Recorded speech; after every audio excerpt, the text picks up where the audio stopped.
150 మంది స్త్రీలని మిలిటరీ ఆ రోజున రేప్ చేసింది.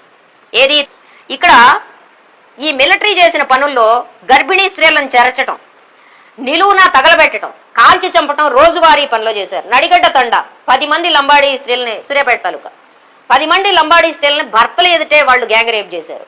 రాగిపాడు సూర్యాపేట 3 రోజుల క్రితం ప్రసవించిన స్త్రీని గ్యాంగ్ రేప్ చేశారు. తేనుకుంట భువనగిరి సేమ్. పుష్పనూరు ఎర్రబాడుల్లో 2 ఆడపిల్లలు 10 సంవత్సరాల ఆడపిల్లల్ని మిలిటరీ రేప్ చేసింది.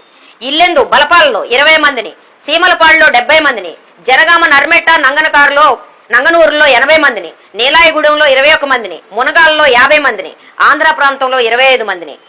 ఒక్క సంవత్సర కాలంలో 1000 మంది పైకి స్త్రీలని వీళ్ళు రేప్ చేశారు. గ్యాంగ్ రేపుల వల్ల ఇందులో 100 మంది స్త్రీలు మరణించారు.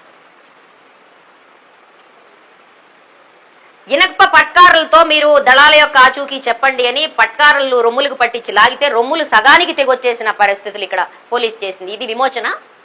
పటేలు నెహ్రూ సైన్యాలు చేసిన విమోచన తెలంగాణలో ఇదే? భారత మాతకి వీళ్ళు నీరాజనాలు అర్పిస్తుంటారు, నోరు తెరిస్తే వందే మాత్రం మాట్లాడతారు. ఎక్కడైతే స్త్రీల రొమ్ములు బిడ్డలకి ఆహారమో మాతృత్వం అక్కడి నుంచి ప్రకటితం అవుతుందో అటువంటి రొమ్ముల్ని సగానికి చేసిన మిలిటరీ సైన్యాలు ఏవైతే ఉన్నాయో విమోచనగా ఉంటాయా? ఇది మనం ప్రశ్నించాల్సింది. అట్లాగే